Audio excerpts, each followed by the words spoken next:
Hi guys, so today is your chapter 14 quiz, and for the quiz you have both a multiple choice section, it's very short, only 15 questions, and you have a production problem that is very similar to what we did yesterday in class.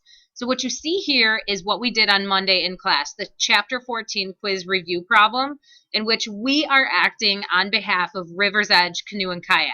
So we are a merchandising business, which means that we sell things that are already made to our customers. So what you saw here were a list of accounts that we are going to be using for the problem.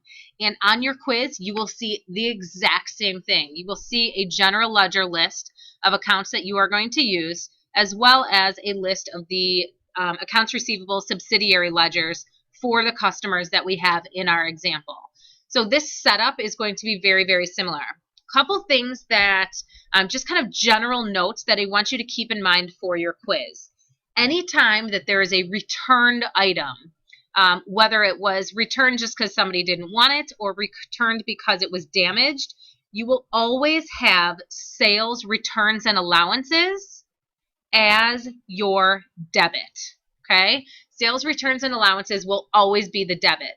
Remember that that account, that sales, returns, and allowances account, acts the opposite of our revenue account, which we called sales. So we want to, instead of crediting sales, we are going to debit returns and allowances when a return is made. If there is a discount that is given, we are going to debit the sales discount. Okay? And you can see that in the key that I provided to you for the chapter 14 review problem.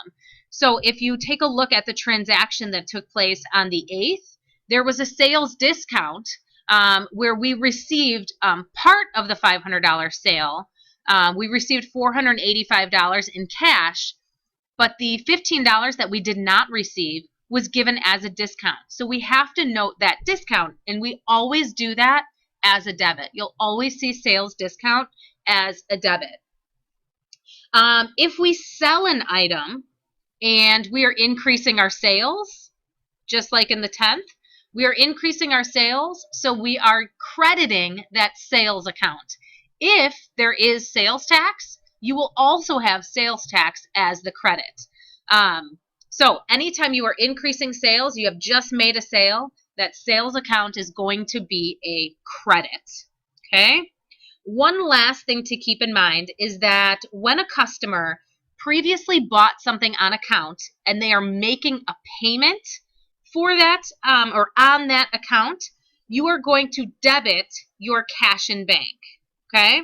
So on the 12th, we received money for payment, and we gave some type of discount. That discount could be because they paid early. It could be because they paid before the term was up. But we are going to debit our cash in bank anytime we are receiving cash for something that was previously bought on account. So those are 4 kind of quick rules to think of with some of our new accounts. If there's a returned item, we are going to debit sales, return, and allowance. If we give a discount, we are going to debit our sales discount. When we sell an item, we are going to credit our sales account. If there is sales tax, we also credit that sales tax. And when we are receiving money for something previously bought on account, we are debiting our cash in bank. So what I want you to do is I want you to take a second to look through this key that I provided for the Chapter 14 review problem.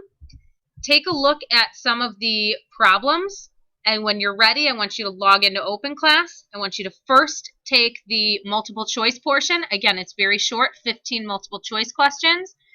And then I want you to move on to the production problem. You can either choose to do the online journal, or you can do the printed journal that the sub will have in the folder. If you have any questions, send me an email, but you should be set once you review this problem. Thanks, guys. Good luck.